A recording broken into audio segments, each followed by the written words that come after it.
Aujourd'hui, deux versets sont sur la table. D'abord, 1 Jean 5 au verset 12, « Celui qui a le Fils a la vie. Celui qui n'a pas le Fils de Dieu n'a pas la vie. » Et mon deuxième, 1 Boris 5, 12, « Celui qui est branché a l'Internet. Celui qui n'est pas branché n'a pas l'Internet. » Il est venu comme un enfant, mais non comme il pensait. Lion de Juda, agneau de Dieu, glorieux conquérant, homme de douleur, lion de Juda.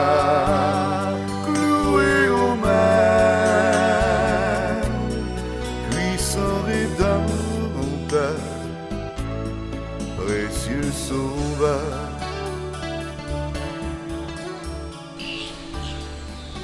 Seigneur, on a tellement besoin de te connaître. Tu as fait de nous de merveilleuses créatures en nous donnant 5 sens qui, à notre honte, ne sont pas tournés vers toi. Tu nous as donné la parole et nous blasphémons. Tu nous as donné la vue et nous ne regardons que la violence. Tu nous as donné le goût et nous avalons de façon démesurée. Tu nous as donné le toucher et nous palpons plein de choses interdites. Tu nous as donné l'ouïe et nous écoutons ce que nous ne devons pas écouter. Seigneur, ouvre nos yeux pour que nous puissions contempler les merveilles de ta loi afin de te mieux connaître. Salutations à vous qui venez tout juste de vous joindre à nous. Le but de notre émission d'aujourd'hui, c'est de faire sûr que nous sommes bien branchés. Vous savez, c'est une chose de dire « je crois en Dieu, je crois que Dieu existe » et de véritablement le prouver. Tout comme je le mentionnais dans mon deuxième verset, celui qui est branché a l'Internet. Celui qui n'est pas branché n'a pas l'Internet. Pourquoi est-ce que c'est si facile de comprendre ça et si difficile de comprendre celui qui a le Fils a la vie? Qu'est-ce que ça veut dire au juste? Ça veut tout simplement dire une foi qui est véritable. Quand il s'agit d'aller sur Internet, je n'ai pas besoin de foi. Je prends ma souris et je pèse sur les différents boutons, j'appuie dessus, et puis Internet apparaît. Je n'ai pas besoin de foi, je sais que c'est là. Mais au niveau spirituel, ça devient totalement différent. Laissez-moi vous expliquer. Prenons l'exemple de ma télé. J'avais beau peser sur Power, absolument rien ne se produisait. Pardonnez, ma télé, elle est anglophone. Alors, repèse, et aucune image n'apparaissait. Ah, il m'a fallu plusieurs minutes en sondant un peu tout, même le coup de petite tape dans le côté, à savoir s'il y avait quelque chose qui n'allait pas, jusqu'à ce que j'aille vers ce que j'avais mal regardé. À première vue, la prise, tout était OK. J'ai regardé et c'était branché, donc le courant, selon moi, devait passer. Mais quand même, après les 10 minutes qui ont suivi, je dis 10, là, il ne faut pas fabuler non plus, c'est peut-être 3 ou 4 minutes. Mais je me suis redirigé vers la prise. Et à ma grande surprise, ce que je pensais être OK ne l'était pas. Elle était mal branchée, mal enfoncée. Alors, en d'autres termes, j'étais mal, pour ne pas dire pas branché du tout. En apparence, oui, mais en vérité, non. Alors, voyez-vous, c'est un petit peu ce qui se produit aujourd'hui. Combien de gens vont vous dire « Ben oui, je crois en Dieu ». Et ils ont des paroles, ils ont des agissements qui semblent être OK, mais leur foi n'est pas véritablement branchée. Quand on parle d'une foi qui est branchée, qu'est-ce que ça fait? Si on prend l'exemple d'un moniteur, quand tout est bien branché et que tout fonctionne bien, on a une image qui est splendide. Mais au niveau de la foi, si on dit croire en Dieu, mon image doit révéler ce que je viens de dire et doit révéler ma foi véritable. En d'autres termes, croire en Dieu, ça veut dire de se détourner de la chair. Hein? 2 Corinthiens 5 au verset 17 dit bien ceci, « Celui qui est en Christ est une nouvelle création. Les choses anciennes sont passées, voici, toutes choses sont devenues nouvelles. Alors une foi, ce n'est pas quelque chose qui est éthérique en quelque sorte, ou quelque chose qui n'est que verbal. Une foi véritable se voit par des actes, tout comme le téléviseur qui a une véritable image se voit parce que l'image est là et on peut visualiser ce qu'il y a dessus. Alors la même chose, si moi je me représente au niveau de la foi en ce qui a trait à mon moniteur télé, bien, vous devez voir en moi quelqu'un qui a cette foi-là, quelqu'un qui produit des œuvres, quelqu'un qui produit une image qui révèle ce que ces paroles disent. Autrement dit, si ce que je dis ne se reflète pas dans ma vie au niveau de ma foi, ben, je suis en mesure de dire que ma foi n'est peut-être pas véritable et que je ne suis pas véritablement branché. Vous savez, Jean 14,6 dit bien ceci. « Nul ne vient au Père que par moi, dit Jésus. » Alors, pour aller au Père et pour avoir véritablement la vie, je dois passer par Jésus. Autrement dit, je dois être branché sur Jésus. C'est ça, avoir la vie véritable, avoir cette assurance salutaire, l'assurance que lorsque je passerai de vie à trépas, j'ai mon billet entre les mains, je suis branché et je suis certain d'être sauvé, d'aller à mon Dieu et de passer mon éternité avec Jésus, mon Sauveur. Voyez-vous? Alors, c'est ça qui fait la différence entre être branché d'apparence et branché véritablement. Comment me brancher? Je l'ai déjà dit, je le répète encore, mais c'est tellement important. Être véritablement branché. Pourquoi est-ce que le Christ est allé mourir à la croix? Bien, le Christ est allé mourir à la croix pour me sauver, pour me racheter de mes péchés, pour prendre mes péchés parce que j'étais perdu. Et en étant perdu, j'ai besoin d'un sauveur, j'ai besoin de réaliser que je suis véritablement perdu et d'accepter Jésus-Christ comme Seigneur et Sauveur. C'est ça qui fait que je me branche sur le sang de la croix. Je ne peux pas être sauvé sans réaliser ça, sans être véritablement convaincu que des péchés j'en ai fait et que je continue d'en faire et que je continuerai d'en faire dans le futur. Alors si je meurs sans avoir confessé mes péchés au Christ, pas aux hommes, sans avoir confessé mes péchés au Christ sur la croix, sans m'en être repenti, sans les lui avoir donnés, Jésus, prends-les mes péchés. Je te demande pardon du plus profond de mon cœur. Prends-les mes péchés et sauve-moi, Seigneur. C'est ça qui me branche. Et une fois branché, je suis assuré de mon salut. On va donner des bons exemples, mais avant, on va faire une pause.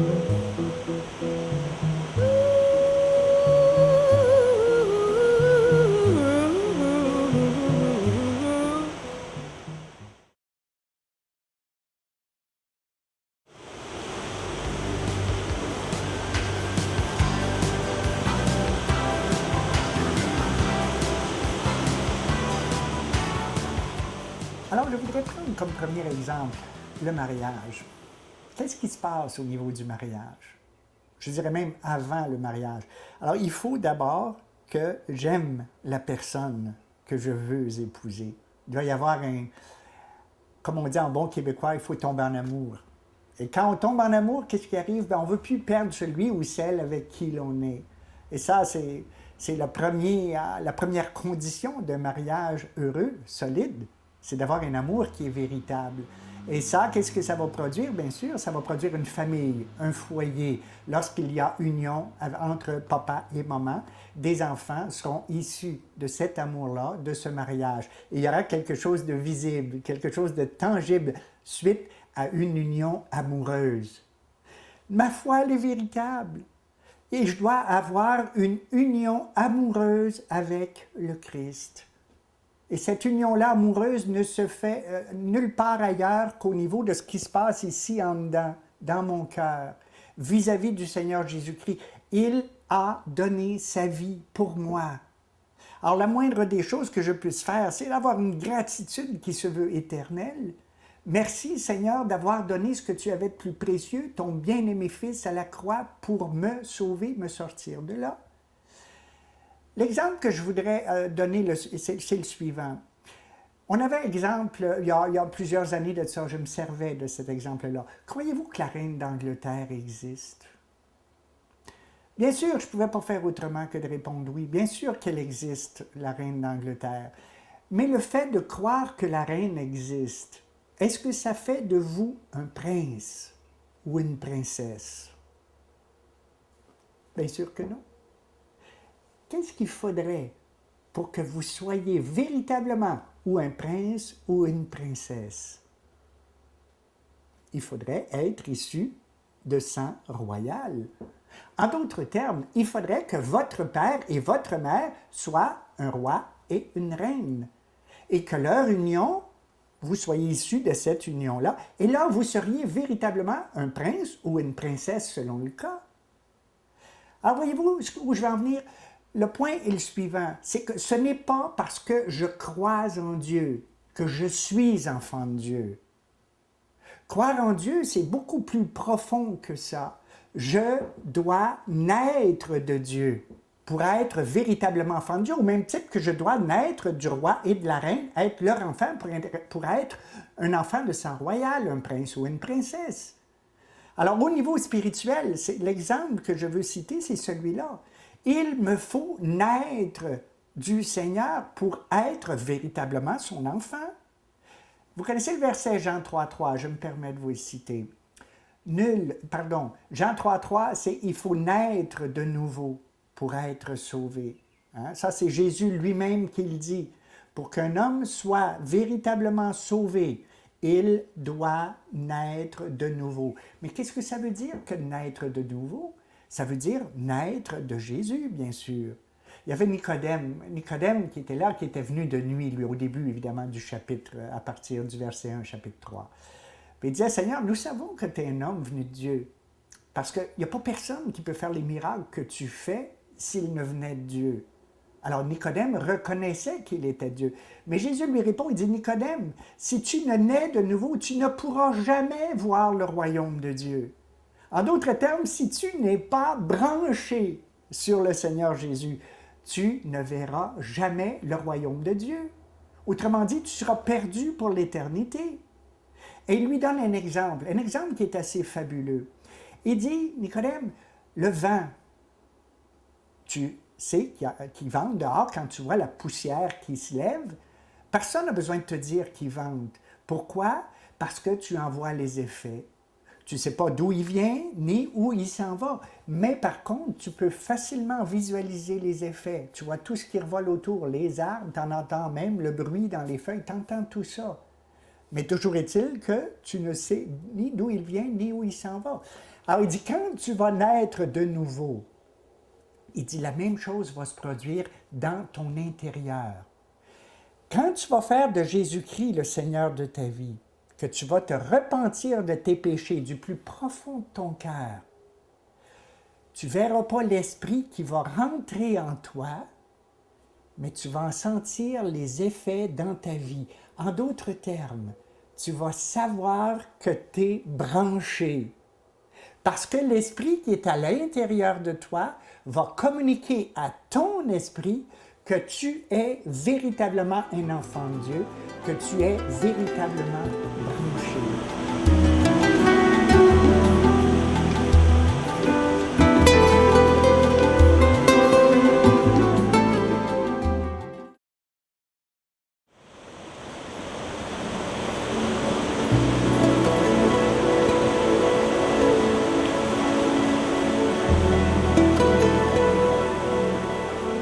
Alors vous voyez, je ne peux pas être branché sans savoir que je le suis.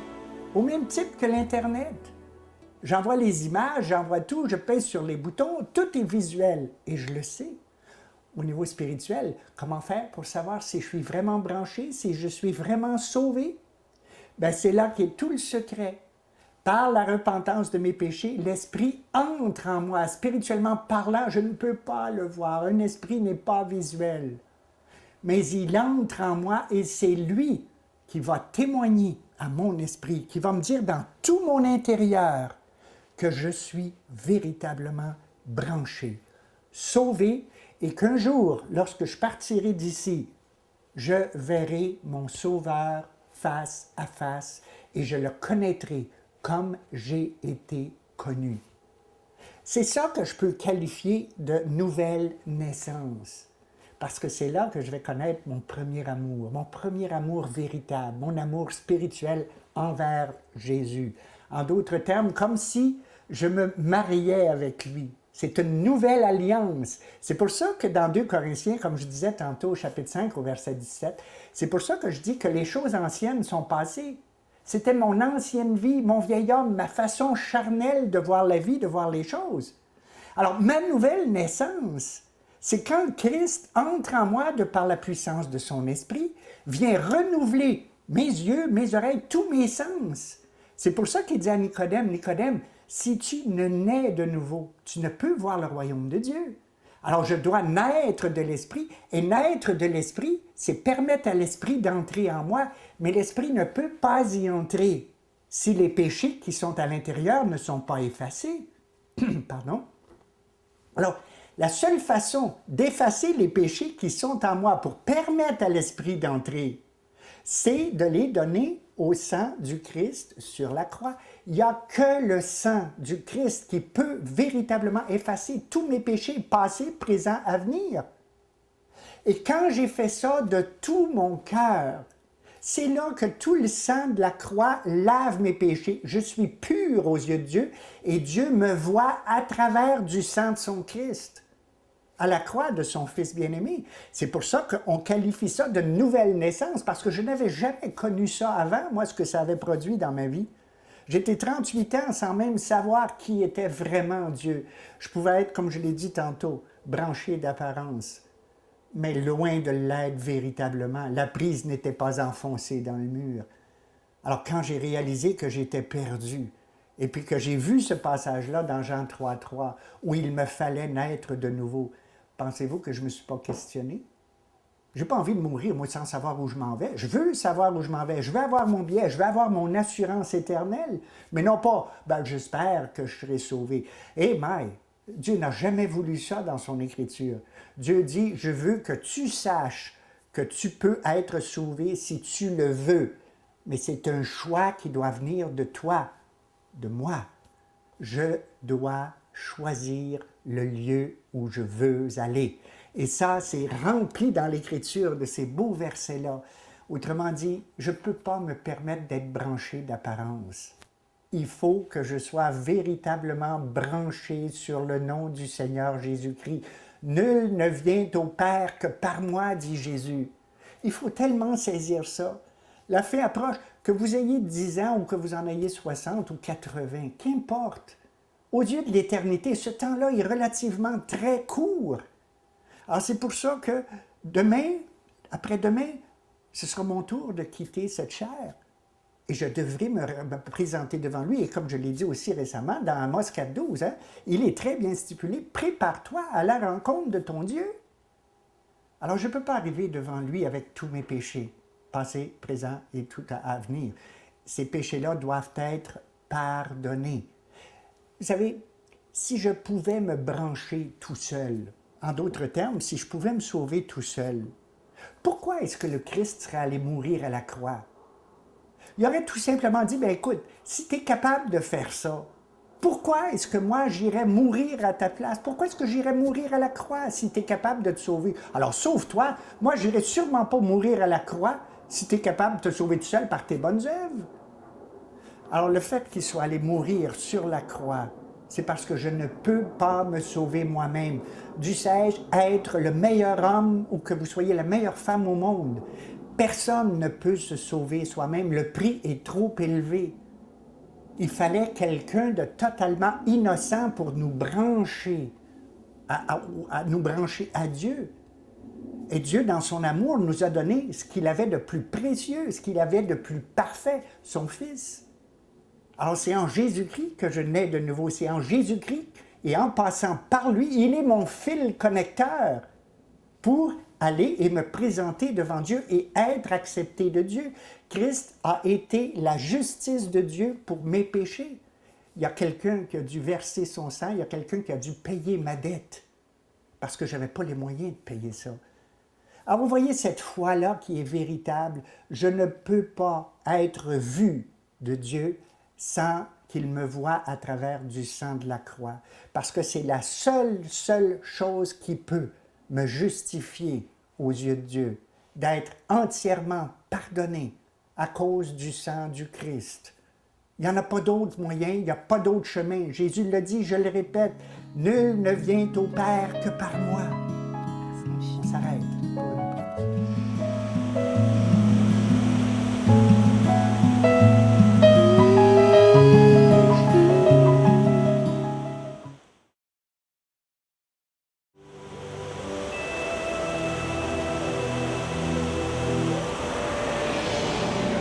Une chose est certaine en terminant, c'est que Jésus-Christ est le sceptre de Dieu.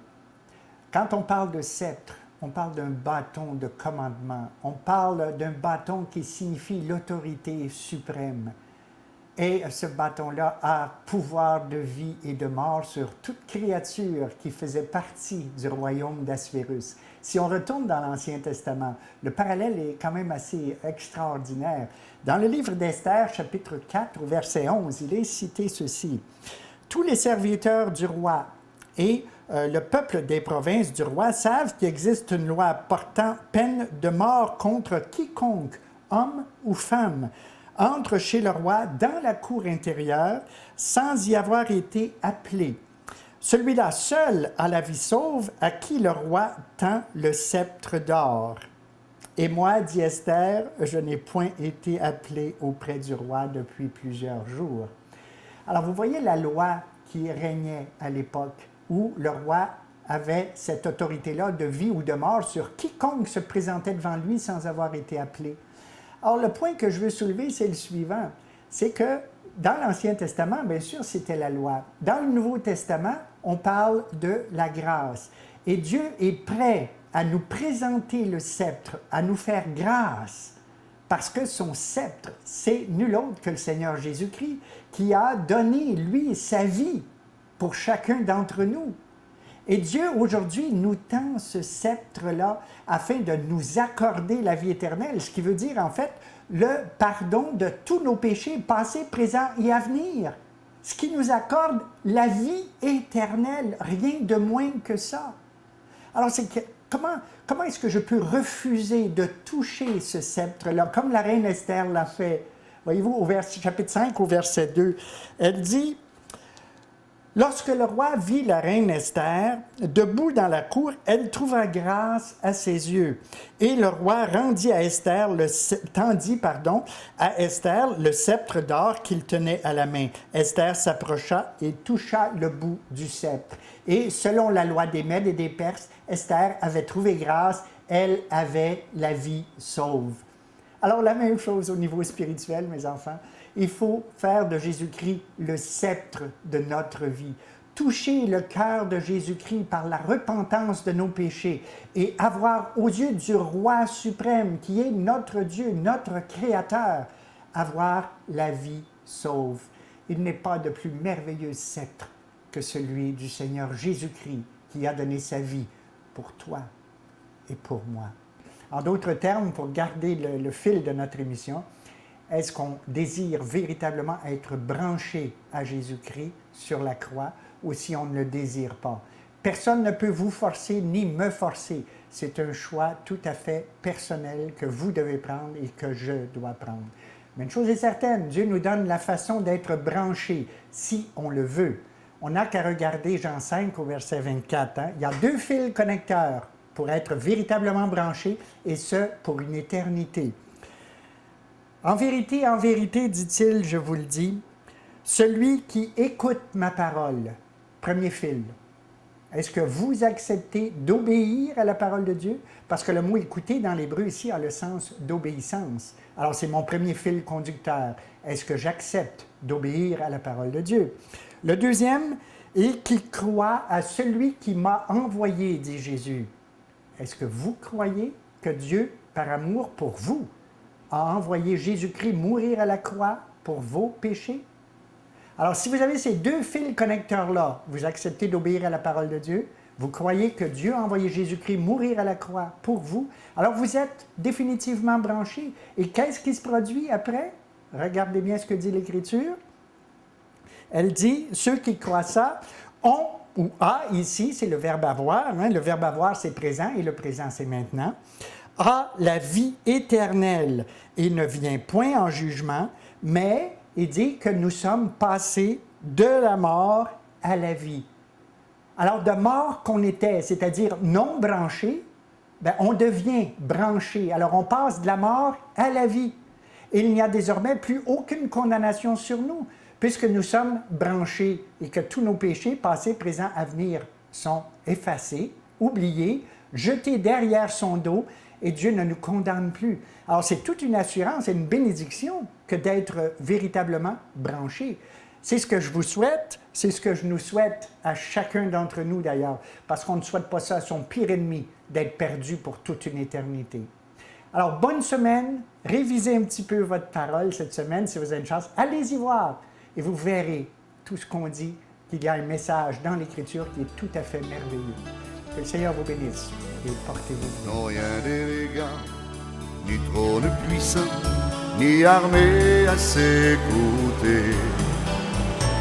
Serait-ce bien lui, fils de charpentier, un homme mourant pour nous, agneau tout-puissant, condamné à mourir sur une croix. Lion de Judas.